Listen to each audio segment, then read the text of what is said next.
शिवप्रिय पवित्र श्रावण माह में भूल कर भी न करे ये काम, अन्यथा जीवन भर होगा पछतावा।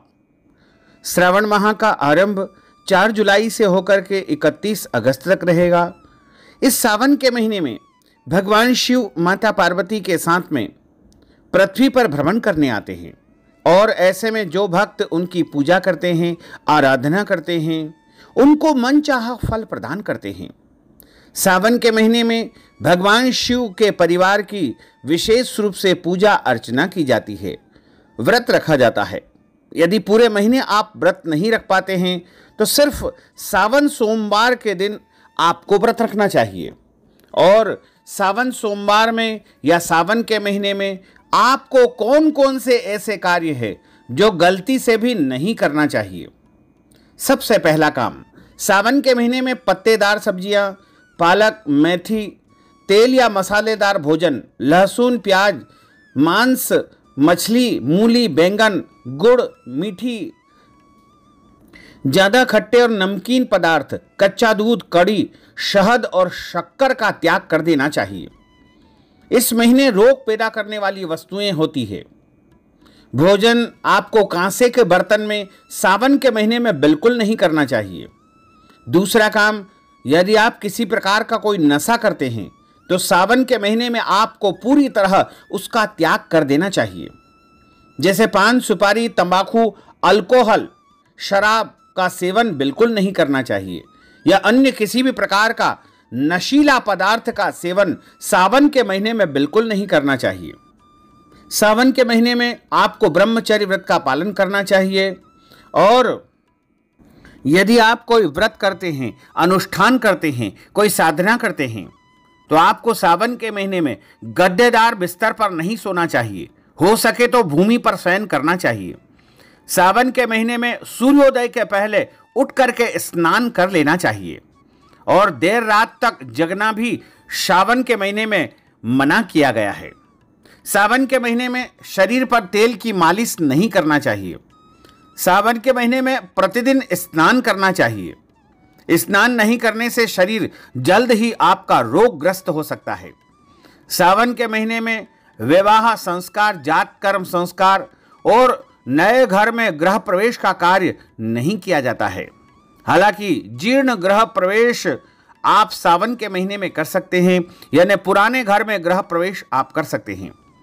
सावन के महीने में भगवान शिव या शिव परिवार की पूजा का विशेष विधान है, लेकिन भगवान शिव की पूजा में हल्दी का उपयोग या कुमकुम रोली का उपयोग शिवलिंग के ऊपर नहीं किया जाता है और केतकी का फूल भी शिवलिंग के ऊपर अर्पण नहीं करना चाहिए। सावन के महीने में यदि आपके घर पर कोई भी याचक, भिखारी अथवा जरूरतमंद व्यक्ति आए तो उसको खाली हाथ नहीं लौटाना चाहिए। यदि गौ माता भी आपके द्वार पर आती है तो उनको भी आप रोटी खिलाएं, घास खिलाएं या कुछ भी वस्तु जरूर खिलाएं। उनको वहां से खाली हाथ नहीं लौटाएं। यदि कोई अतिथि, साधु संत आते हैं तो उनको भी भोजन करवाएं। न जाने किस वेश में बाबा आपके घर आ जाए। सावन के महीने में आप किसी का भी अपमान न करें, खास करके देवी देवता, माता पिता, गुरु, जीवन साथी, मित्र और मेहमान। हर माह किसी भी जीव का नुकसान नहीं करना चाहिए। सावन के महीने में यदि आप कोई व्रत रखते हैं, कोई अनुष्ठान करते हैं तो उस दिन या उस दौरान आपको शरीर के अंग के कोई भी बाल काटना अथवा कटवाना नहीं चाहिए। नाखून भी नहीं काटना चाहिए। सावन के महीने में लड़ाई झगड़ा नहीं करना चाहिए, क्रोध नहीं करना चाहिए और किसी भी प्रकार से कोई गलत कर्म, अनैतिक कर्म नहीं करना चाहिए। सावन में आपको बैंगन और मूली का सेवन नहीं करना चाहिए। सावन में आपको कच्चा दूध का सेवन भी नहीं करना चाहिए। दूध से बनी मिठाई का आप उपयोग कर सकते हैं, लेकिन दूध का सीधा सीधा उपयोग करना वर्जित माना गया है। सावन के महीने में यदि आप कोई व्रत करते हैं तो खूब फरियाल यानी साबूदाने की खिचड़ी, फलाहार, राजगरे की रोटी और भिंडी की सब्जी आदि खाकर के व्रत नहीं करना चाहिए। नियम के अनुसार ही आपको व्रत करना चाहिए। सावन सोमवार का यदि आप व्रत करते हैं तो कोई कामना लेकर के, कोई इच्छा लेकर के यदि आप व्रत करते हैं तो वह कामना आप उच्चारित अवश्य करें। प्रभु के समक्ष उस प्रार्थना को आपको करना चाहिए जिससे आपकी कामना, आपकी इच्छा अवश्य ही पूर्ण हो जाएगी। यदि आप कावड़ यात्रा के रूप में भगवान शिव जी को जल अर्पण करना चाहते हैं तो नियम पूर्वक कावड़ यात्रा करने से शिव जी की विशेष कृपा प्राप्त होती है। यात्रा नहीं कर सकते हैं तो कावड़ यात्रियों की आप सेवा जरूर करें। ऐसा करने से भगवान भोलेनाथ आपको मन चाहा फल प्रदान करेंगे। सोमवार के दिन या भगवान शिव के पर्व वाले दिन बिल्वपत्र तोड़ना वर्जित माना गया है। एक दिन पहले ही आपको बिल्वपत्र तोड़ करके रख लेना चाहिए। यदि नहीं तोड़ सकते हैं तो बाजार से भी आप बिल्वपत्र खरीद करके भोले बाबा को अर्पण कर सकते हैं। इस बार 8 सावन सोमवार रहेंगे क्योंकि अधिक मास से 2 सावन रहेंगे। इन्हें लगभग 59 दिनों का सावन का महीना रहेगा। सावन का पहला सोमवार 10 जुलाई को रहेगा। दूसरा सोमवार 17 जुलाई को है। उस दिन सोमवती अमावस्या, हरियाली अमावस्या का महापर्व रहेगा तथा तीसरा सावन का सोमवार 24 जुलाई को रहेगा। चौथा सावन का सोमवार 31 अगस्त को रहेगा और पांचवा सावन का सोमवार 7 अगस्त को रहेगा। छठा सावन का सोमवार 14 अगस्त को रहेगा। वहीं उसी दिन शिव चतुर्दशी यानी मासिक शिवरात्रि का व्रत भी रहेगा। सातवां सावन का सोमवार 21 अगस्त को रहेगा। उस दिन नाग पंचमी भी रहेगी और 8वां सावन का सोमवार 28 अगस्त को रहेगा। इस दिन प्रदोष का व्रत भी रहेगा। तो सोम प्रदोष महासंयोग भी इस सावन सोमवार के दिन निर्मित होंगे।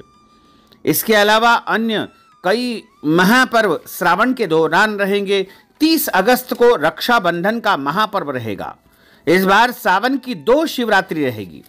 सावन की पहली शिवरात्रि 15 जुलाई को रहेगी। वहीं सावन की दूसरी शिवरात्रि 14 अगस्त को रहेगी। इन पर्वों के दौरान यदि आप भोले बाबा की पूजा अर्चना करेंगे, उपाय करेंगे, उनका अभिषेक करेंगे तो निश्चित तौर से भोले बाबा आपसे अत्यधिक प्रसन्न होंगे और आपको मन चाहा फल प्रदान करेंगे। सावन के महीने में प्रतिदिन शिव जी का पूजन करने का विधान है। यदि आप विस्तार पूर्वक पूजा अर्चना नहीं कर सकते हैं तो 1 लोटा जल अवश्य चढ़ाएं। या तो अपने घर में शिवलिंग को अर्पण करें या मंदिर में जाकर के शिवलिंग के ऊपर 1 लोटा जल चढ़ाएं। उसके बाद उनको चंदन का तिलक लगाएं और बिल्वपत्र चढ़ाएं। बाकी यदि आपके पास उपलब्ध हो तो आप अपनी विधि के अनुसार, हैसियत के अनुसार, श्रद्धा के अनुसार, व्यवस्था के अनुसार भोले बाबा की पूजा अर्चना करें क्योंकि भोले बाबा भंडारी है। आप यदि उनको 1 लोटा जल भी चढ़ा देंगे तो वो आपसे प्रसन्न हो जाएंगे। और यदि आपके पास व्यवस्था है तो पूरे विधि विधान से षोडशोपचार या ब्राह्मण देवता को बुला करके रुद्राभिषेक करवा करके भगवान भोलेनाथ का पूजन तथा अर्चन करें। तो भक्तजनों, माताओं, बहनों, हमने जो ज्ञानवर्धक जानकारी आपको प्रदान की है उसको आप अधिक से अधिक लोगों को शेयर करिएगा, लाइक करिएगा, कमेंट करिएगा। और यदि अभी तक आपने सब्सक्राइब नहीं किया है तो अभी और इसी समय सब्सक्राइब अवश्य कर लीजिए। आपको और आपके पूरे परिवार को सादर जय श्री कृष्ण, सादर धन्यवाद।